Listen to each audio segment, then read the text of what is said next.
안녕하십니까. 선거톡톡 김호성입니다. 우리는 한 번쯤 들어봤거나 읽어본 그리스 로마 신화를 기억하실 겁니다. 민주주의는 지금으로부터 2600여 년 전 고대 그리스 도시국가 아테네에서 처음 시작되었습니다. 신화로 상징되는 나라 그리스에서 인간이 중심이 되는 민주주의가 태동했다는 사실 참 흥미롭지 않습니까? 어떻게 민주주의라는 새로운 형태의 정치적 실험이 아테네에서 이루어질 수 있었을까요?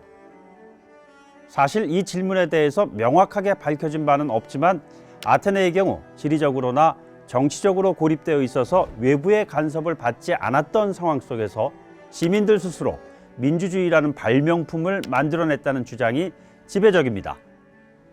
일반적으로 새로운 정치적 실험이라는 것은 관련된 정치 철학이 생겨나고 이후에 현실화되는 특징을 보이는데요.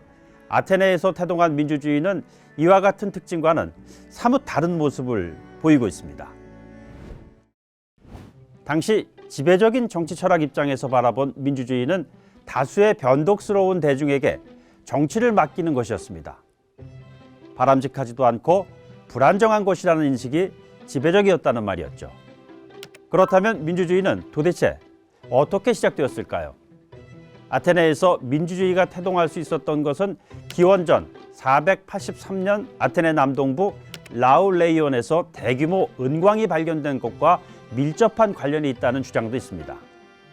당시 아테네 시민들은 넘쳐났던 은광의 수익을 어떻게 나눌지의 문제를 놓고 격렬하게 토론을 벌였다고 합니다.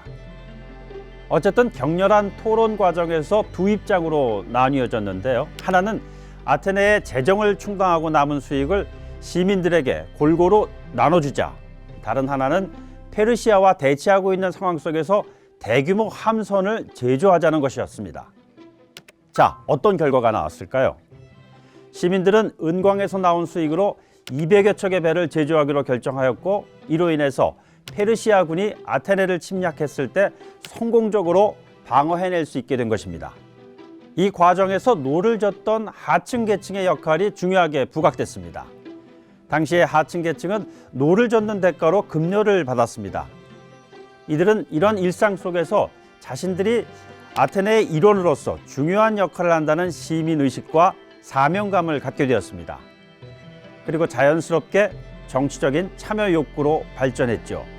민주주의가 태동할 수 있는 토대로 작용한 것입니다. 시민의식과 사명감 그리고 정치적 참여 욕구가 민주주의를 태동시킬 수 있었다는 것 생각해 볼 만한 대목 아닙니까? 당시 아테네 인구는 30만 명 수준이었을 것으로 추정됩니다. 이 가운데 10% 남짓되는 3, 4만 명 정도만 시민으로서의 권리를 행사했다고 합니다. 당시 아테네에서 시민 자격은 두 가지 조건을 충족해야 했는데요.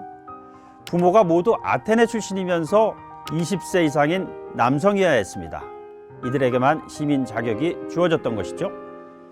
여성이나 노예, 외국인 거주자 등은 시민 자격을 갖지 못했습니다. 상당히 제한적인 특징을 보이는 민주주의였던 것이죠. 하지만 그 옛날에 이 정도 비율의 시민들이 정치적 권리를 행사하고 민주주의에 대한 실험을 하였다는 것은 매우 놀라운 일이 아닐 수 없습니다. 아테네의 민주주의는 민회, 평의회, 집정관, 시민법정이라는 4개의 틀을 중심으로 운영되었습니다. 먼저 민회는 최고 의사결정 기관 역할을 했습니다. 6천에서 8천 명 정도의 시민들이 야외극장 같은 공간에 모여서 의견을 공유하고 정책을 결정하는 형태로 운영이 됐죠. 민회는 1년에 최소 40회 이상 소집되었습니다. 수천 명에 이르는 의사결정체가 한 달에 서너 차례 정도씩 열렸다는 것은 지금 생각해도 대단한 일입니다. 평의회는 추첨으로 500명의 의원들을 뽑아 민회에서 의논할 안건을 사전에 논의하고 결정하는 역할을 담당했습니다. 지금의 국회 같은 역할이죠. 집정관 역시 700여 명 가운데 군사와 재정 분야를 담당하는 100명 정도만 민회에서 선거로 선출되었고 나머지는 추첨으로 뽑혔습니다. 시민법정은 민회와 평의회에서 정한 법령에 따라 사건을 심리하고 법률적 해석을 하는 역할을 수행했습니다. 당시의 시민법정은 1차적으로 6천 명을 추첨한 뒤에 이들 가운데 당일 법정에 나온 사람들을 대상으로 다시 추첨을 해서 재판관이나 배심원 역할을 맡기는 형태로 운영되었습니다. 고대 그리스는 민회, 평의회, 집정관, 시민법정의 틀을 통해서 직접 민주주의의 본보기를 일찌감치 보여주었던 것입니다. 선출이 아닌 추천 방식은 능력과 자질이 모자란 사람이 될 수 있다는 큰 결점이 있었을 텐데요. 이런 부분 때문에 당시 정치 철학자들이 대중에게 정치를 맡기는 것은 바람직하지도 않고 불안정한 것이라고 하지 않았을까요? 신화의 나라 고대 그리스 아테네에서 출현한 민주주의와 관련해 또 하나의 아이러니는 바로 노예제입니다. 아리스토텔레스는 정치학에서 국가의 중요성을 강조하면서 노예제의 필요성에 대해서 언급하고 있는데요. 노예제가 확대됨에 따라서 점점 더 많은 독립적인 시민들이 공적 활동을 할 수 있다고 아리스토텔레스는 평가한 것입니다. 오늘날의 민주주의도 제대로 기능하기 위해서는 교육의 기회와 공적 활동에 여유를 가질 수 있는 경제적 토대나 사회적 안전망이 중요하죠.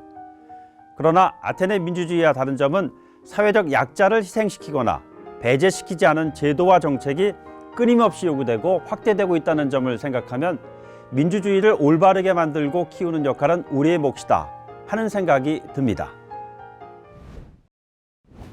민주주의의 태동에서 보았듯이 정치와 경제 따로 생각할 수 없는 관계인데요. 고대 아테네 시민들의 정치와 경제에 대한 인식, 어원을 통해서 살펴볼까요? 정치의 어원은 고대 그리스 도시국가를 의미하는 폴리스를, 경제는 가계를 의미하는 오이코스를 그 어원으로 합니다. 공적인 의미의 폴리스와 사적인 집안일이라는 뜻의 오이코스라는 말이 대치적인 의미로 쓰였다는 점을 알 수 있습니다.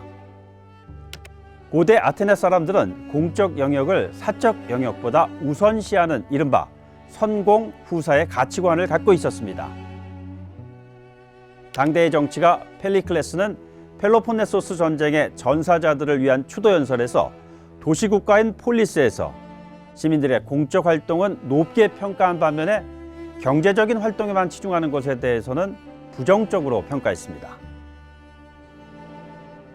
보통 사람들이 먹고 살기 위한 경제적 활동에 시간과 에너지를 지나치게 많이 소비해야 하는 상황에 놓이게 되면요, 공적인 활동에 대한 관심이 부족해질 수밖에 없게 됩니다. 시민의식과 사명감 그리고 정치적 참여 욕구가 민주주의를 발전시켰듯이 낮은 시민의식, 무관심, 정치적 참여 욕구 부재는 우리의 민주주의를 후퇴시키지 않겠습니까?